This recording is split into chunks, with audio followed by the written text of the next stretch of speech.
When a billionaire CEO, a world-famous athlete, or a high-ranking politician trades a designer suit for a numbered orange jumpsuit, the world watches with a morbid kind of curiosity.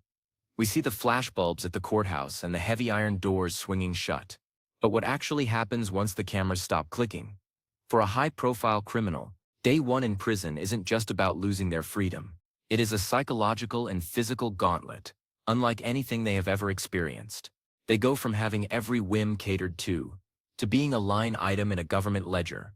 But if you think they just get tossed into the general population to fend for themselves like a scene out of a movie, you couldn't be more wrong. The reality of how the system handles the rich, the famous, and the dangerous is a complex dance of security protocols, administrative headaches, and surprising isolation. In the next hour, we are going to pull back the curtain on the secretive world of celebrity incarceration. From the intake process that strips away their dignity to the hidden units where the world's most famous inmates spend their 24-hour days. This is the truth about how high-profile criminals are treated from the very second they cross the threshold of a correctional facility.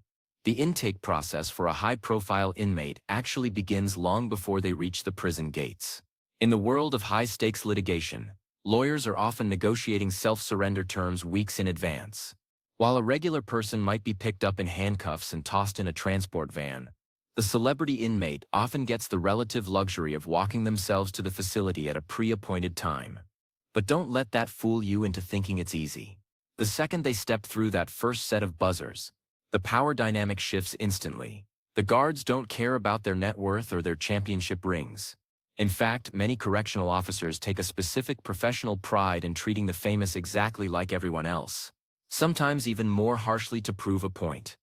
The first thing a high-profile inmate encounters is the intake lobby, a cold, windowless room that smells of industrial floor cleaner and stale air. They are told to stand on a line, and for most of these people, it is the first time in decades they have been spoken to in an imperative tone. The strip search is the great equalizer. No matter how many millions are in their bank account, every inmate must undergo a thorough physical inspection. This is often the moment the reality truly sinks in. They are forced to remove their expensive clothing, piece by piece. As an officer catalogs everything into a plastic bag, their watches, their wedding rings, and even their dignity are taken away. They are checked for contraband in every possible hiding place. For someone used to total privacy and luxury, this intrusive process is a calculated psychological blow. It tells the inmate that they no longer own their body. The state does. After the search, they are issued their standard upkeep kit, a thin mattress, a scratchy wool blanket, a small bar of soap, and the iconic uniform. For high-profile inmates, the fit is almost never right. They are handed clothes that are either too big or too small, a subtle way of stripping away the curated image they have projected to the world for years.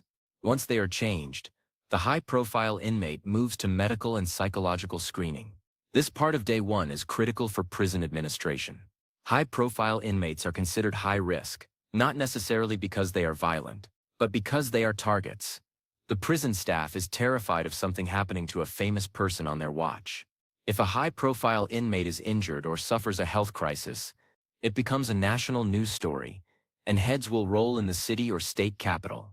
Because of this, the medical screening is exhaustive. They are checked for chronic conditions, heart health, and especially their mental state.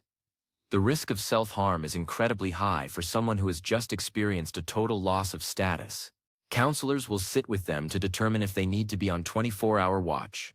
For the inmate, this feels like an interrogation, but for the facility, it is purely about liability management.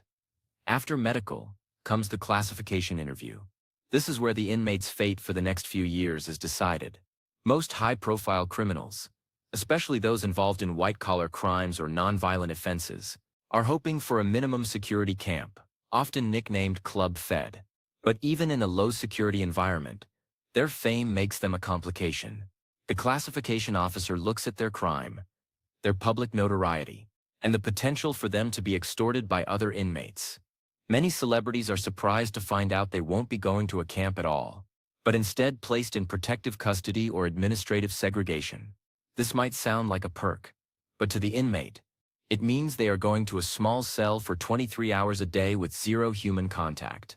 It is the loneliest kind of luxury. Protective custody, or PC, is the standard destination for the famous from day one.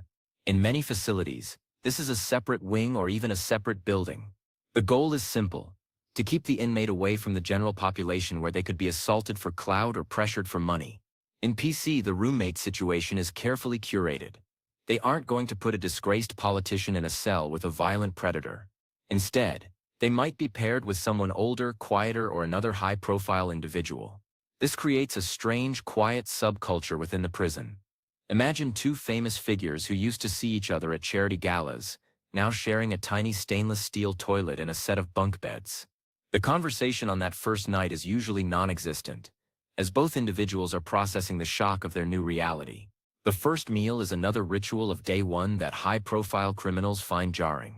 There is no farm-to-table dining here.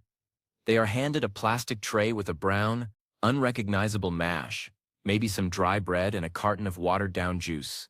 For a high-profile inmate, the food isn't just about nutrition, it's a reminder of their loss of choice. They could have anything they wanted at any time. Now, they eat what they are told, when they are told, or they don't eat at all.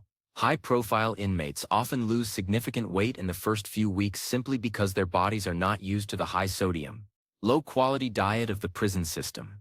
They learn quickly that the commissary, the prison store, is their only hope for better food, but they won't have access to that for several days or even weeks. Communication is the next hurdle. On day one, a high-profile inmate is desperate to call their family or their legal team. But in a secure facility, setting up a phone account involves paperwork, PIN numbers, and background checks on the recipients. They might get one short, monitored call on their first evening. They have to wait in a line, or if they are in segregation, the phone is rolled to their cell door on a cart. They have 15 minutes to speak, and they can hear the automated voice reminding them that the call is being recorded. This is often the first time the family hears the inmate's voice since the surrender, and the emotional weight is massive. The inmate has to try and sound strong while standing in a cage, and the family has to pretend things will be okay. The first night is the hardest. When the lights go into night mode, the prison doesn't actually get dark. There are always dim, buzzing security lights on. There is a constant soundtrack of clanging heavy doors, shouting from other tiers, and the jangling of keys from the guards on rounds. For someone used to a silent, high-end bedroom, the sensory overload is relentless. Every hour, a guard will look through the small window in their cell door, shining a flashlight on them to ensure they are still there and still breathing. This constant surveillance makes sleep almost impossible. They lie on a mattress that is barely thicker than a yoga mat, listening to the sounds of a world that is designed to be as uncomfortable as possible. Day two brings the start of the routine. But for the high-profile inmate, the administrative interest remains high. They are often called back to the warden's office. The warden wants to set the ground rules early. They are told in no uncertain terms that they are not special. They are given a list of rules that seem petty but are strictly enforced. Bed must be made a certain way. Uniform must be tucked in. No standing in certain corridors. For someone who spent their life making the rules, being forced to follow arbitrary ones is a form of psychological conditioning. The prison wants to break their sense of self-importance as quickly as possible, to prevent them from trying to manipulate the staff. Contraband and extortion are two major threats that begin to materialize within the first 48 hours. Even if the inmate is in protective custody, news of their arrival spreads through the prison grapevine instantly. Inmates in the general population will try to find ways to send messages or gifts to the celebrity. This is almost never an act of kindness. It is a way to create a debt. If a famous inmate accepts a bag of coffee, or a better pillow from a runner, they now owe that person. And in prison, debts are collected with interest. High-profile inmates are coached by their lawyers to never ever accept anything from anyone, and to never share details about their outside finances. Every person they meet is a potential predator looking for a way to get a piece of their wealth. The prison library and the yard are the only places where high-profile inmates might eventually interact with others. But on the first few days, they are usually kept in their cell during group recreation times. This is for their own safety. The guards need to gauge the temperature of the other inmates. Is there a lot of chatter about the new celebrity? Are people making threats? If the environment is too volatile, The high-profile inmate may remain in total isolation for their entire stay. Some famous inmates actually prefer this.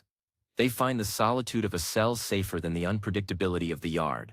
They spend their time reading, writing letters, or pacing the 5 by 10 foot space. One of the most interesting aspects of day one is the celebrity mail. Within 24 hours of their arrival, the prison mailroom will be flooded with letters. Some are from fans offering support, but others are from people seeking money, legal advice, or even marriage proposals.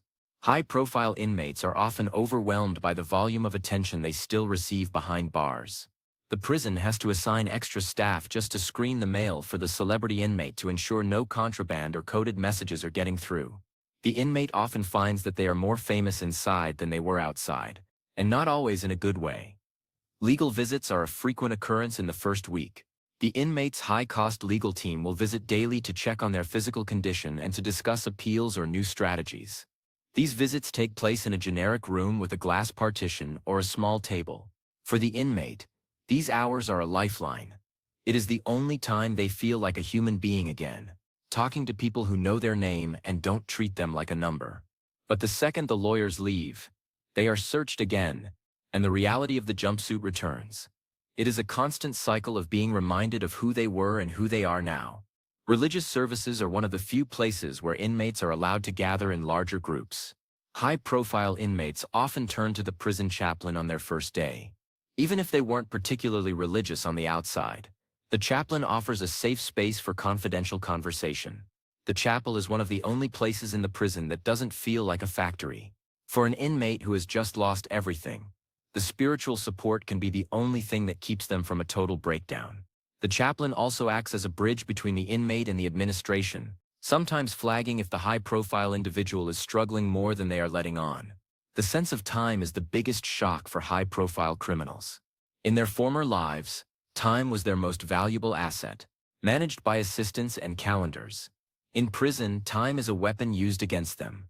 There are no clocks in the cells. They don't know if it's 2 in the afternoon or 4 in the afternoon. They wait for the bells. The bell for count, the bell for food. They realize that they have to find a way to fill thousands of hours of nothingness. For a high-achieving CEO, the lack of productivity is physically painful. Some begin to obsessively clean their cells or do hundreds of push-ups just to feel like they are doing something. The guards' behavior towards high-profile inmates is a source of constant tension. Some guards are starstruck and might try to be extra helpful in hopes of a tip or a story. Others go out of their way to be difficult, enjoying the power of making a powerful person wait. High-profile inmates have to learn to navigate these personalities carefully. They have to be polite but not friendly, assertive but not arrogant. One wrong move with a guard can mean losing phone privileges or being placed in a harsher cell. They are playing a game of social chess, where the stakes are their daily comfort. Privacy is a concept that vanishes on day one. High-profile inmates are used to having their own bathrooms and private spaces. In prison, they are always being watched. Whether it's through a camera in the hallway or a guard at the door, they have no moments of true solitude. Even their medical files and their daily movements are tracked with a level of detail that is suffocating. For someone who has lived a highly public life, this might seem familiar, but the difference is that this time, they aren't the ones in control of the narrative. They are just a data point in a security log. As the first week progresses, the high-profile inmate starts to understand the economy of the prison. They realize that even though they can't bring their bank account with them, they have a certain amount of influence. If they are a famous athlete, they might be asked for tips on the yard. If they are a lawyer, they are hounded for legal help with people's appeals. This can be a double-edged sword. It provides a way to integrate and gain protection, but it also makes them a target for those who feel the celebrity hasn't done enough for them. Managing these social expectations is a job in itself. The psychological impact of incarceration on high-profile individuals often manifests in a grief cycle. They are often in denial. They think there has been a mistake, or that an emergency appeal will be granted by dinner time. By day 3, they are often angry, lashed out at the staff or the food. By the end of the first week, they usually hit a period of deep depression as the reality of a multi-year sentence truly lands. The prison staff is trained to watch for this transition, as it is the most dangerous time for the inmates' well-being. The media coverage of their first day is another bizarre element. In the prison common room, If they have access to a TV, the high-profile inmate might see news reports about their own arrival. They see aerial shots of the prison they are currently sitting in. They hear pundits discussing their fall from grace. Watching your own life being dissected as a tragedy while you are living it is a surreal and damaging experience.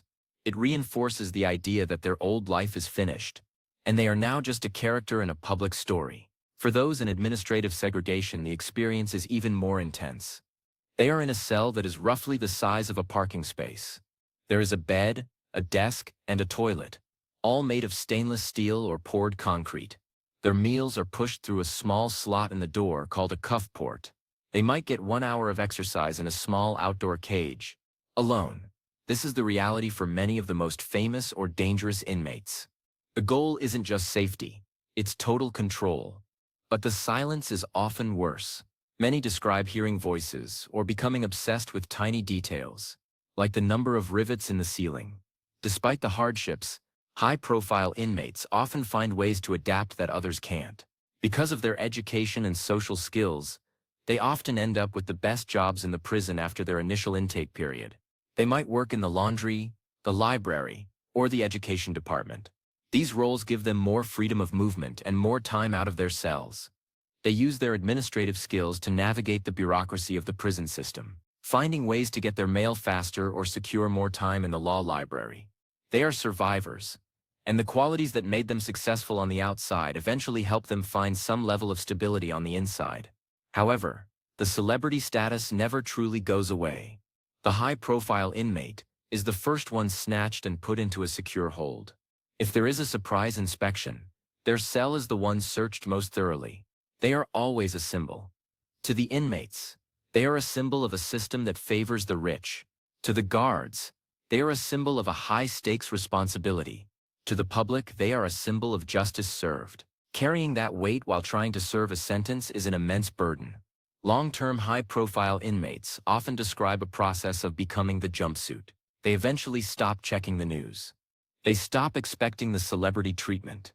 They find a rhythm in the monotony. They realize that the only way to survive is to blend in as much as possible.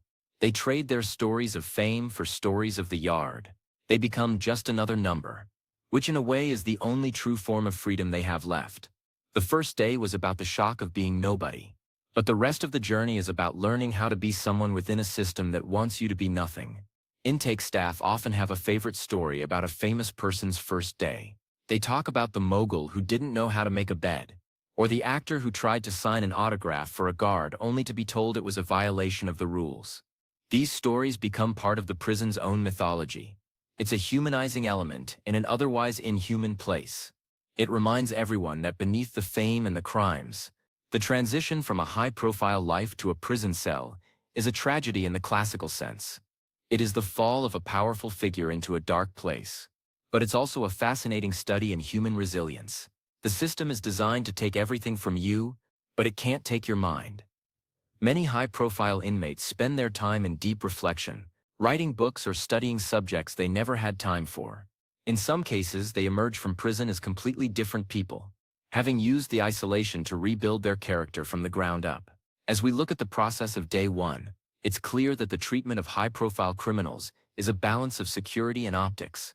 The state wants to show they are being tough, but they also want to ensure they don't have a disaster on their hands. It's a specialized form of incarceration that is both more comfortable and more restrictive than what the average inmate faces. It is a golden cage, but it is still a cage. The first 24 hours define the rest of a sentence. If an inmate handles day one with dignity and follows the rules, they are generally left alone. If they try to fight the system or demand special treatment, their life is made a living misery. The celebrities who survive prison the best are the ones who understand from the very first buzzer that their old life is gone. They accept the jumpsuit. They eat the mash, and they wait for the next bell. The public fascination with famous prisoners isn't going away. We love to see the mighty fall, but we also love a comeback story. Understanding what happens behind those walls on day one gives us a better perspective on the true nature of justice and punishment. It isn't just about the sentence handed down by a judge. It's about the reality of what happens when the door finally locks. It's a world of steel, concrete, and silence, where even the most famous person on earth is just another inmate in the eyes of the law. When you see that news report of a celebrity surrendering, remember the bag, the search, and the thin mattress. Remember the transition from the boardroom to the cell walk. Prison is the ultimate equalizer. And for a high-profile criminal, day one is the most significant day of their life. It is the end of an era and the beginning of a long, lonely road. The lights are dim, the keys are jangling, and the journey is just beginning. High profile or not, the prison doesn't blink. It just waits. As we conclude this deep dive, it's worth noting that the prison system itself is constantly evolving in how it handles these cases. With the rise of social media and instant news, the pressure on facilities to keep celebrities safe and secure has never been higher. Specialized training for guards who work in high-profile units is now common. These units are often the most stable parts of a prison, because everyone's staff and inmates alike knows that the eyes of the world are on them. The first day in prison for a high-profile criminal is a masterclass in institutionalization. Everything from the timing of the meals to the texture of the bedding is designed to remind the inmate that they are no longer in charge. It is a system built on the total removal of autonomy. For someone who has spent their life in total control, this is the most difficult thing to overcome. But as many have shown, the human spirit can adapt to even the most restrictive environments. So the next time a headline breaks about a famous figure being sentenced, you'll know the truth. You'll know about the medical intake, the classification interview, and the long, sleepless first night. You'll know that the orange jumpsuit isn't just a costume for the news. It's the uniform of a new and difficult life. Justice is served, and the silent walk to the cell is the beginning of a very different story. The sounds of the prison become the inmate's new reality. The bells, the shouting, the silence. Day one is the bridge between two worlds. And for a high-profile criminal, it is a bridge they will never forget crossing. Thanks for joining us on this exploration of the secretive world of celebrity incarceration. It's a journey into a place most of us will never see, but one that continues to fascinate and haunt the public imagination.